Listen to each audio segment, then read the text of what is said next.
तो आप मुझे बताएं, जो मुस्नद अहमद में हदीस है, मैं सुबह से करबला में अब हुसैन उसके साथियों का खून जमा कर रहा हूं, तो क्या प्रैक्टिकली नबी अलैहिस्सलाम वहां करबला में गए थे? ये एक शबी है, एक तमसील के तौर पर दिखाया जाता है, इसका उससे कोई ताल्लुक नहीं है। वरना नबी अलैहिस्सलाम को अल्लाह ताला ने बार बार इस तकलीफ से गुजारना है कि आप अलैहिस्सलाम को लाइव मंजर दिखाया जाए कि आप ये देखें ये हो रहा है? नहीं, ये उम्मत की तालीम के लिए ये ख्वाब इब्ने अब्बास को दिखाया गया कि नबी अलैहिस्सलाम तकलीफ में है हुसैन इब्ने अली की वजह से। ये नहीं कि नबी अलैहिस्सलाम को अल्लाह ताला ने मुझे बताया, नबी अलैहिस्सलाम क्या अपनी पूरी जिंदगी उम्मत का गम खाते रहे, अब वफात के बाद भी उन्होंने ये गम खाना है कि करबला के लिए 50 साल बाद उन्हें कब्र से निकाल के तो करबला में लाया जाए कि देखें एक एक बच्चे का लाशा आपके सामने उठे? ये तो इंतहाई गुस्ताखाना अकीदा है। ये एक तमसील है जो दिखाई गई है उम्मत को समझाने के लिए कि नबी अलैहिस्सलाम का दिल दुखा है हुसैन की शहादत से, बस इसका ये कतई मकसद नहीं कि वहां आप खुद करबला में मौजूद थे। ख्वाब एक अलग से डिपार्टमेंट है, उसका कोई लेना देना नहीं फिजिकल लाइफ के साथ, वो एक जरिया है गैब की खबर पहुंचाने का। ख्वाब एक अलग से डिपार्टमेंट है, उसका कोई लेना देना नहीं फिजिकल लाइफ के साथ। ख्वाब एक अलग से डिपार्टमेंट है, उसका कोई लेना देना नहीं फिजिकल लाइफ के साथ। मिर्ज़े की इस बात से हमें इत्तिफाक है कि ख्वाब एक तमसील होता है, हकीकत नहीं होती।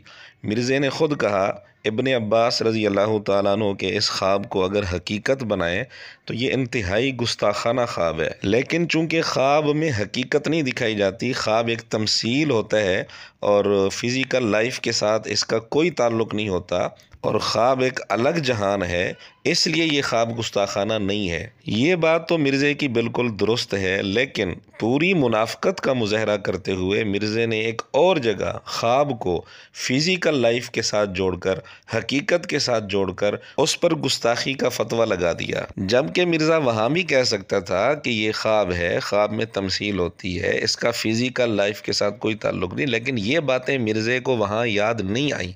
वो ख्वाब है इमाम अबू हनीफ़ा रहमतुल्लाह अलैह ने जो ख्वाब देखा था और उस ख्वाब में ये दिखाया गया था नबी पाक सल्लल्लाहु अलैहि वसल्लम की कब्र मुबारक खुली हुई थी और आपकी हड्डियाँ मुबारक इमाम अबू हनीफ़ा रहमतुल्लाह अलैह जमा कर रहे थे। अब ये एक ख्वाब था, ये एक तमसील थी, इसका फ़िज़िकल लाइफ के साथ कोई ताल्लुक़ नहीं। इस ख्वाब से ये नतीजा क़तअन नहीं निकाला जा सकता कि वाक़अतन आप अलैहिस्सलातु वस्सलाम इस हालत में हैं, और ना ही इस ख्वाब से ये बात किसी ने आज तक समझी है, ना ही ये नतीजा किसी ने निकाला है। और इमाम अबू हनीफ़ा रहमतुल्लाह अलैह के इस ख्वाब को अहले सुन्नत के किसी भी मुहद्दिस, किसी भी फ़कीह ने गुस्ताखाना नहीं कहा, शैतानी ख्वाब नहीं कहा, लेकिन मिर्ज़े ने कहा कि ये ख्वाब गुस्ताखाना था, शैतानी था, और बुनियाद ये बनाई कि जी नबी पाक सल्लल्लाहु अलैहि वसल्लम का जिस्म मुबारक तो महफूज है, ये कैसे हो सकता है कि हड्डियाँ मुबारक बिखरी हुई थी? जबकि यहाँ मिर्ज़ा तस्लीम कर रहा है कि ख्वाब का फ़िज़िकल लाइफ के साथ कोई ताल्लुक़ नहीं होता, लेकिन ये उसूल मिर्ज़े ने वहाँ फिट नहीं किया, वहाँ इसके बिल्कुल बरअक्स उसूल बना लिया कि नऊज़ु बिल्लाह ख्वाब का फ़िज़िकल लाइफ के साथ ताल्लुक़ होता है। तो ये सारी गुस्ताखाना बातें डिस्कस होंगी कश्फुल मजूब के अंदर और तज़किरतुल औलिया के अंदर, जो रसूलुल्लाह के ऊपर झूठ बांधा कि नबी इस्लाम के बारे में इमाम हनीफा की तरफ आपने झूठ बांध के कहा कि उन्होंने हुजूर की कब्र से हड्डियां समेटी हैं, इतना गुस्ताखाना ख्वाब मंसूब किया है, उसे शैतानी ख्वाब कहने की बजाय तुमने फजीलत इमाम हनीफा की तरफ मंसूब की है। कि मैं सारी चीजें डिस्कस करूंगा। असलाफ वो हैं जो ये कहें कि रसूलुल्लाह की कब्र मुबारक में हड्डियां हैं, और लानत है ऐसे तुम्हारे असलाफ के ऊपर जो इस किस्म के गुस्ताखाना कीदे रखते थे। कितना बड़ा झूठा और मुनाफिक शख्स है।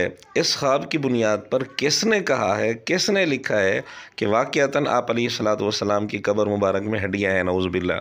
फिर मिर्ज़े ने बारहा ये बात की कि ये ख्वाब तज़किरतुल औलिया और कश्फुल माजूब में है और इन किताबों की प्रिंटिंग बंद होनी चाहिए, और यहाँ भी कहा कि जिनकी अक़ीदे उन पर लानत हो, यानी जिन्होंने ये ख्वाब लिखा अपनी किताबों में उन पर मिर्ज़े ने ये फतवे लगाए। तो ये ख्वाब सिर्फ़ कश्फुल माजूब और तज़किरतुल औलिया में नहीं है जिनके बुग़्ज़ में आकर मिर्ज़े ने ये इतने सख्त फतवे लगाए।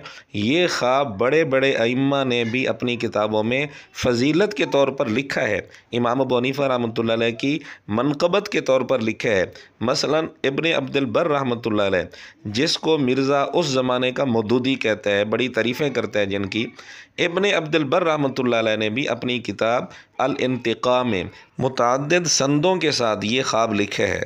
इस किताब का पूरा नाम है अल-इंतिक़ा फ़ी फ़ज़ाइल सलासतिल अइम्मतिल फ़ुक़हा, यानी ये किताब 3 अइम्मा फ़ुक़हा के फ़ज़ाइल पर लिखी गई है। तो ये ख़्वाब भी उन्होंने बतौर फ़जीलत के लिखे है। अब मिर्ज़ा हिम्मत करे और लगाए इन अइम्मा पर फ़तवा, इब्न अब्दुल बर रहमतुल्लाह अलैह पर फ़तवा के नऊज़ बिल्लाह ये गुस्ताख थे, इन्होंने गुस्ताखाना ख़्वाब की तायीद की, इसको फ़जीलत बनाकर पेश किया, जबकि मिर्ज़ा कहते हैं ये गुस्ताखाना ख़्वाब है, शैतानी ख़्वाब है।